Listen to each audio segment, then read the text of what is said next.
Every October since 2011, Retro Movie Geek has brought you the spooky side of retro movies. And this year is no different. So join us in our perilous search through darkened and abandoned basements for some perhaps less talked about horror movies from the 1980s. But remember, we spoil the hell out of every movie we cover, so consider yourself forewarned.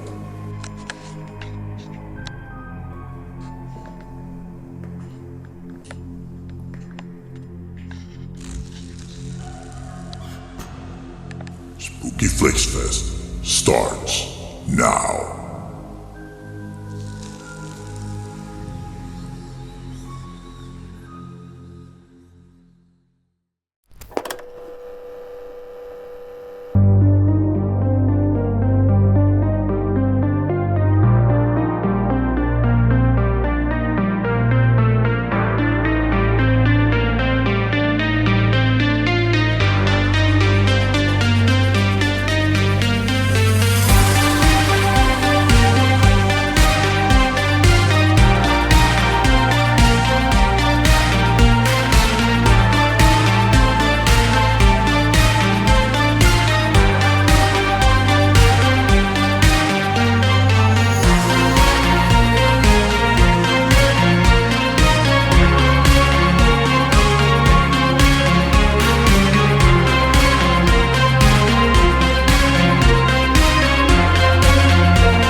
Damn, it feels good to be a gangster. Hello, everybody, and welcome to this special crossover episode with Retro Movie Geek. Wow, Retro Movie Geek presents Spooky Flix Fest, and we are Headlong Into Monsters, the ADHD of horror movie podcast. We are your deadly duo of elderly emos. I am a never-ending fountain of disappointment for those who put their faith in me here in beautiful Tooele, Utah. And with me, as always, is my wonderful co-host from down in Arkansas way, barely Ashley. Ashley, how the hell are you? I'm doing good, especially retro. What was it? Retro Movie Geek, I guess. It is now Retro Movie Dick for the rest of you. And I think they would agree it's appropriate. Probably. I think they like it. You guys, let's do a vote. Like after this airs, let them know if you want a name change. Yeah, petition. Yep. Headlong Into Monsters is a spoiler podcast, and we do spoil everything about the movies we cover. So keep that in mind if as you listen, and if you don't want to be spoiled. So, son of a bitch. So don't throw rocks at that old abandoned house in the woods, and watch out when you're looking under the hood of your truck, and join us as we dive headlong into monsters.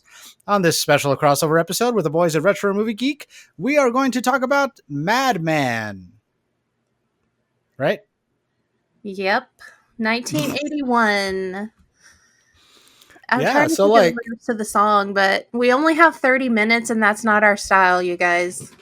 that's true. That's true. So, The only part I remember is "Beware of Madman Mars." yeah. You guys can Google it. Yeah, Google's free, you bastards, lazy sons of bitches. Anyway, I'm so sorry. But Ashley, do you care to give us the synopsis? Because you, I am very jealous, are holding the 4K copy of this movie. Will you give us the synopsis off of that bad boy? Hell yeah. Let's see. Madman, 1981. Many terrifying legends are shared around campfires, but very few of them are true. That's what teenage Richie thought about the story of Madman Mars, a hulking brute who, as the story goes, murdered his entire family decades earlier, and who can be summoned from the dead by calling his name. Unfortunately for Richie and his fellow teenage summer camp counselors, the legend is very true, and Madman Mars is back, freshly sharpened axe in hand, to continue the killing spree he began many years ago. Let me tell you something about Richie. That motherfucker survived all the way to the end of this movie after he was the one who summoned him. I know. Like, come on. I was thinking about that. I don't think I ever noticed that watching it previously, and I noticed that before. I'm like, oh shit, this motherfucker right here. He's a little stunned, and I don't know why, because he ran away. Like, he didn't get to, like, witness the carnage. Like, everyone else was being killed. Rishi was totally fine. Yeah, and there's some pretty good kills in this movie. I know, and if we had our normal time allotment, we could go through them. But I will say, coming out of, like, what was Friday the 13th, like a 1980 release? Yeah, 80. To this 1981, and I don't know how much it took from that. It obviously there's some mirroring stuff going on. I mean, the setting. Yeah, I thought this was a pretty damn good slasher. Yeah, I think the funniest thing about this movie is, like, everyone considers, well, a lot of people generally consider movies like Friday the 13th, I don't know, son of a, I'm drinking a soda and I'm really Halloween? burpy right now. Yeah, Friday the 13th, Halloween, you know, that like cheesy 80s slasher movies, right? This movie is so damn cheesy. It's like straight from the cow's tits cheesy. Like, there's so much cheese in this movie. Yeah. Wow. Talk about the cheese, like, during the hot tub scene, like that music that was playing. Also, that lasted forever. It was like a 6-minute hot tub scene. Yeah. They were like, we need to fill some time. And we need some, like, erotica going on, but they did it the wrong way. I mean, well, yeah, they were just chasing each other in the hot tub. They were just going round and round. They're like, let's make a whirlpool. I remember, like, as a kid, if I was in, like, a pool that was, like, around or something like that, you were like, let's make a whirlpool. That's what they were doing. They were just going around each other, but not touching each other. They were naked for some reason. It was like, I don't know how to say this in a way. You know what? These people have dealt with it. It's like my pussy yawned.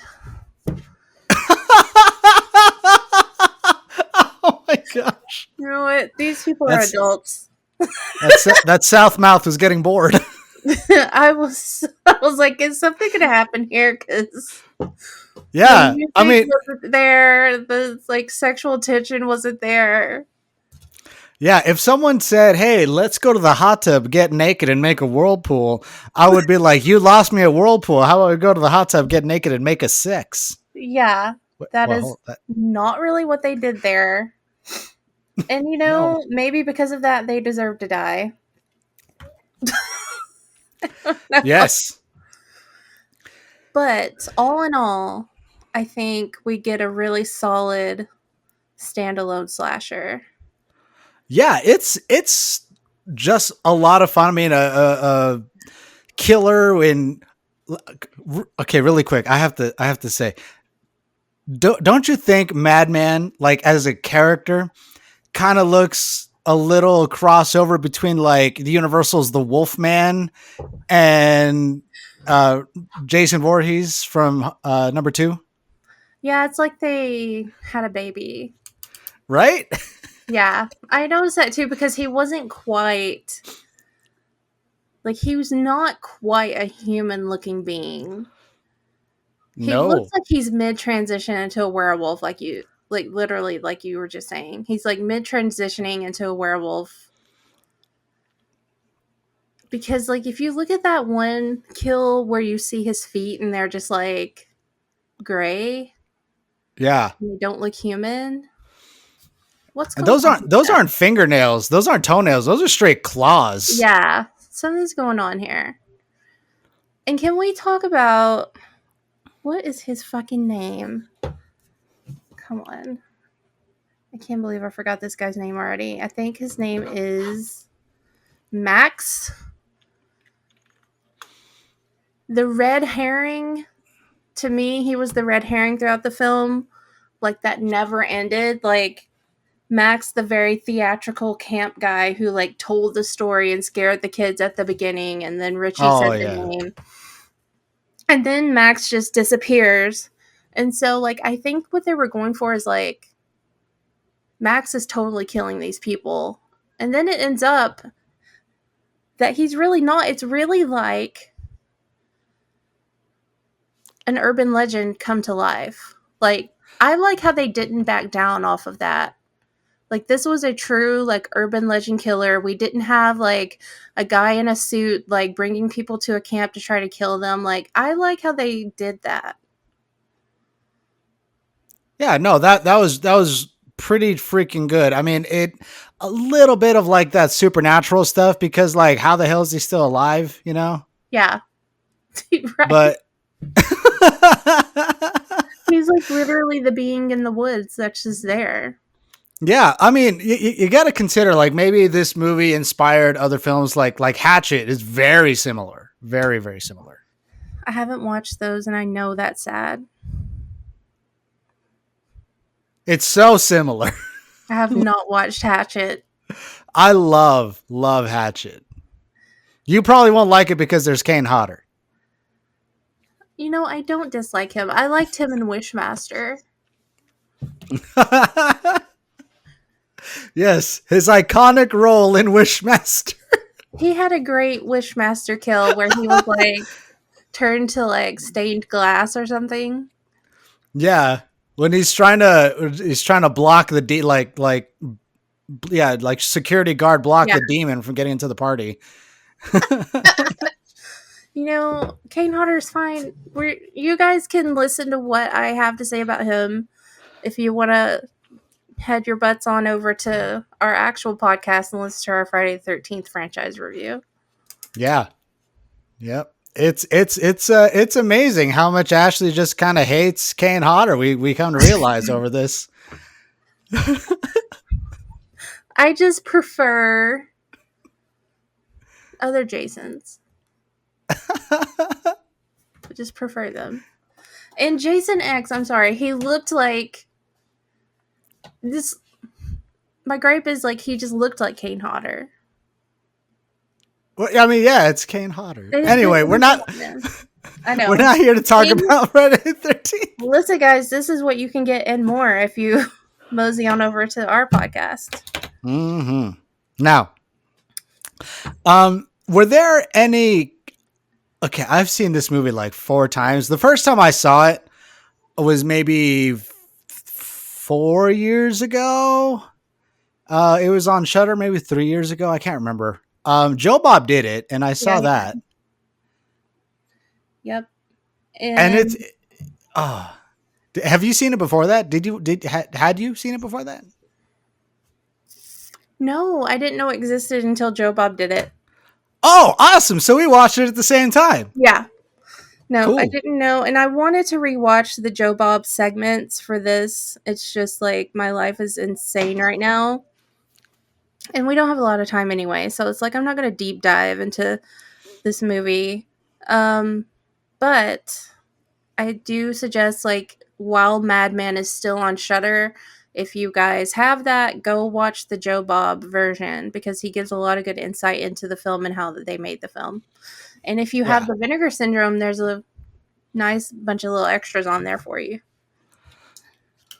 Man, now I feel bad because we watched it at the same time. I feel like we both enjoyed the movie quite a bit. And you did your due diligence by purchasing the 4K, and I don't even have this on any sort of physical media. Ooh, well, Black Friday Vinegar Syndrome sale is coming up in a few months, so I have to save up to build me a shed in my backyard. You're always having activities. Yes. I'm like, look at my new little figurine. I bought this cool like Return of the Living Dead thing today. I saw that on you're Twitter. like, I'm buying a new welder. Yes, I am. I'm buying junk. You're doing like productive things. I don't know if they're productive. I'm very close to finishing. Inherit this, okay? one day. One day. Yeah, Dominic is looking forward to inheriting a wall of DVDs and movies when I die. Yep. Maybe he'll think they're cool. Maybe I'll just have to give mine to him because Caroline's not going to want them. I mean, I'm sure he'll take them. I'm going to have to set up a trust for all of these so I know that they go to a special place. They need to be in the National Archives. Yeah. Protect them at all costs, especially Madman, the thing we're talking about right now. Are we? We're supposed to be. Okay, well. Can we talk about the kills? Yeah, okay, which know about the kills? 2 decapitations. That blade was sharp as fuck, right? The blade was sharp as fuck. The car hood was sharp as fuck. Okay, I don't know what's my favorite, whether it's like the ending where he takes that girl, he slices her face, and then he puts her on the meat hook. And I really like that kill, but it's also very Leatherface. Yeah. Or the one where, like you said, the car hood, but then later the truck won't start and they don't know why, and he opens the hood and there's just like that head sitting there and he's like, "Don't come look," and she does anyway. Yeah, she did not listen.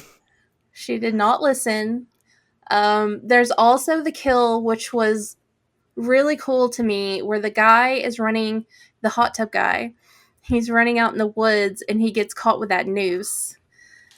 And the guy wraps around the tree, and you think, okay, well, he's going to choke to death. But the guy manages to pull himself up enough where he can start breathing again. And I'm like, this is kind of cool. The guy's going to get out of it. And then Madman walks over and just breaks his neck. Yeah. And like, it was, it's a very, like you were saying, it's a very unique hanging because he like reaches up, grabs a branch, and he can breathe, right? Yeah. And you're like, oh, he's going to pull himself up. He's going to do something. And yeah, Madman just walks over, just pulls the shit out of his foot. And that was the end of that. This honestly is a movie, I think, if you got a group of friends together and you just got some snacks and like watched it, it would be so fun. Because like the kills are good, but it's also funny. And not funny in ways like we've covered recently. Like if you go back to my bad horror movie night episode on Headlong into Monsters, there's some movies we covered on there that I like that they particularly don't like Night Screams. Ugh. Per se. Which I do own the 4K of from Vinegar Syndrome for that too. But oh my gosh. I think Madman, in comparison to something like that, is going to be a lot more of a fan favorite in a group. Oh, yeah, because Madman's a good movie.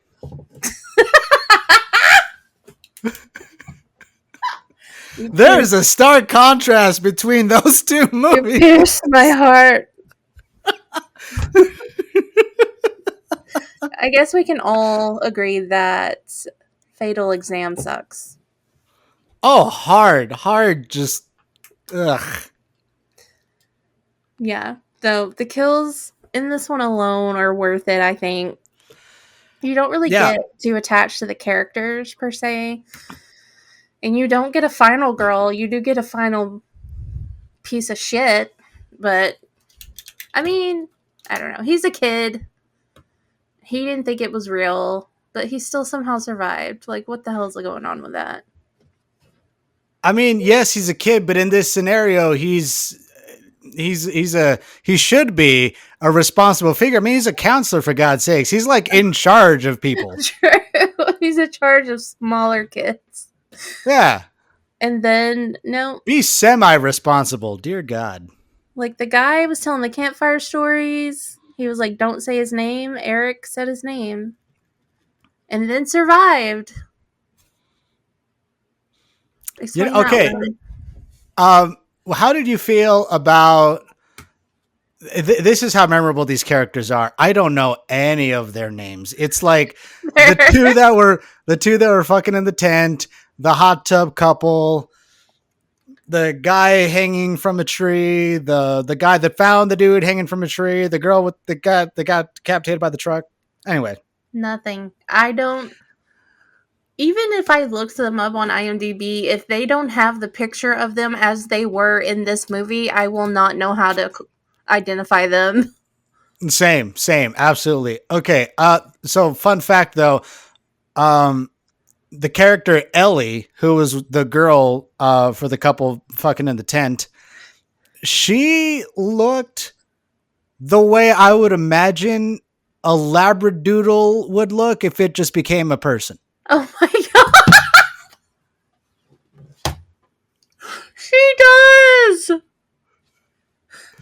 I have it pulled up right now, and it is the picture from the movie, so I'm guessing she's done some other stuff, but she literally looks like a labradoodle who came to life. Right? Confirmed. And she's so annoying. She was also the girl that when she was told don't come look, she's like, I have to go look. Yeah. Ah. See, the last thing she did was The King of Queens in 2022. Oh, okay. Well, I mean, she was working until fairly recently. Oh, she did 5 things. Oh, well, she did 5 things until fairly recently. That's interesting. Okay, her death was my favorite because she got a axe right to the chest, Yeah. and it was a pretty good effect. Like it was a good amount of blood. It looked really good, and I was it was so satisfying to watch that character die. Like, if you notice the ratings, if you guys go to IMDb and look at this, it's going to be like nudity mild, language mild, but the gore is high. So if that's what you're into, blood splatter, you're going to like it. If you want good boobs, I'm going to say you're not going to get it here. No. Unfortunately. And I know equal opportunity, you're not going to get, like, there's a man butt, but it's whatever. Look, you can see butts whenever. Give me that dong. They do not deliver in that way in this film. They do not. But we will be talking about a movie that does later tomorrow. Yeah. Oh my god. And listeners, if you want to know what movie that is, be sure to tune in to our extreme horror episode coming up on Headlong into Monsters. What? Yep. You might see some displaced nipples too while you're at it. Oh my gosh. I was cringing. Yeah. How dare you? Is all I have to say. It was great. I loved it. So all in all, I guess we should probably start wrapping up. But all in all, I love this movie. It's not one that I'm always going to come back to. I kind of have to be in the mood for it. But whenever I do watch it, it is a very comforting slice of 80s cheese that just kind of hits you in the warmthness of your soul, you know? Yep. It's like sitting down to a good bowl of soup on a winter's day. Mm-hmm. Well, for me, it'd be pozole, but I get the analogy. I'm Southern. It's vegetable soup here. Nah, hominy stew. I don't. Ew, no. It's pozole, man. You like make a big comal of it, and I've seen that before. I don't know if my stomach could handle it. oh, it's so good. I love red pozole. That's my favorite, but like Morgan doesn't like it super spicy, so yeah. Yeah, that's my problem. Anyway. All right. Well, we're Ashley, I you're like spice in other ways. What? I like spice in other ways. Wow. I did a claw. You guys couldn't see it. Yeah, so I guess we can wrap this up so I can harass Peter for a little bit at the end of the show. Yeah. Do you have any closing thoughts about this movie? The only thing I will say, which is something I already said, is I do like how they let this guy just be the urban legend he was.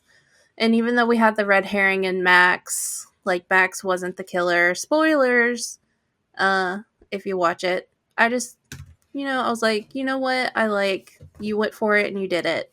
I like it. Yeah, it was good. I think my favorite thing about this movie was how Madman Mars got his very own like synth music. It was like it kind of sounded like the first two notes. Oh yeah, but like not the like campfire music. song. Yeah, like whenever he'd be on screen, Yeah. you'd hear the like that hard synth. Yeah. It almost sounded like the first two notes of the Law and Order opening. Yes. You're going to get some great music in this movie. Yes. You're sorry. Anyway, I can't remember. Are we supposed to rate it? We usually do on our I think show. we do. Okay. All right. Well, I'm going to give this movie a solid 7.5 out of 10 human labradoodles. And I'm gonna say bye. I should buy this movie, so I'm gonna say bye. Yes, good. I give it an 8.5. Finding your friend's head in the In the engine of your car.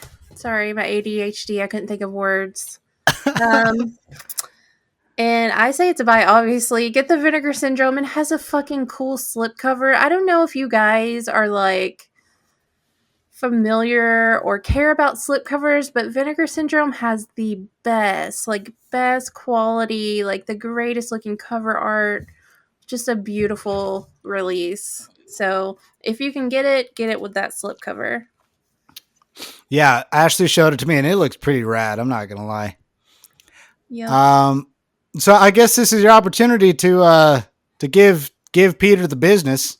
Peter, once again, you have not, instead of facing me like a man, you have put Raul and I in our own little box over here where we can't even talk to you.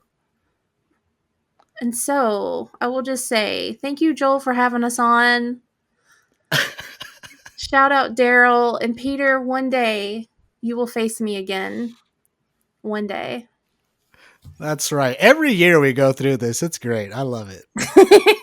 It's my ongoing thing. I love you, Peter. You know it. Yeah. Yeah, but that's been our little episode for this lovely crossover that we were happily invited to. Thank you very much for the gentlemen over at Retro Movie Geek. You guys are freaking awesome. Love you guys. And what are the plugs that we're going to throw out here? You can follow me at Barely Ashley on Twitter. You can follow the show at Headlong Into Monsters at _2 Monsters on Twitter. I did it right. Look at me. Yes. And we have a closed Facebook group. If you would like to be a member, just request. Yep. Send us a message that you are a listener. Otherwise, eat a dick. Yep. Eat it and don't send it. We don't want to look at it. That's right, baby. If you want me to see your dick, then you're gonna have to put it in a film somehow, and not the kind where you have to like incognito mode your browser. Not that kind of film. Nope. Make a movie. make a Madman sequel.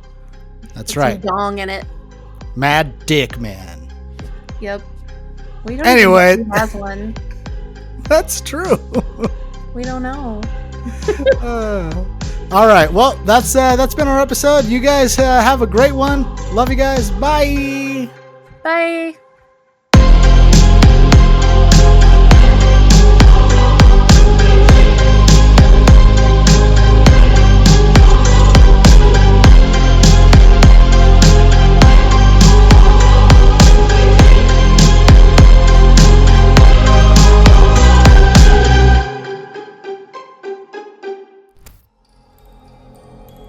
thank you for listening. Get all the spookiness you can handle this October by subscribing to Mom and Pop Video Shop on YouTube. You can also find Retro Movie Geek on Spotify, Apple, or wherever you dig up your podcasts. The eerie music you heard at the beginning and end of this episode was provided courtesy of Ed and Gavin and their band Midnight Syndicate. We want to thank them for the use of music from their album The Brimstone Club. Want to sink your unkept and bloody claws into this and all of Midnight Syndicate's beautifully macabre music? Then go to midnightsyndicate.com. And remember, spooky is as spooky does.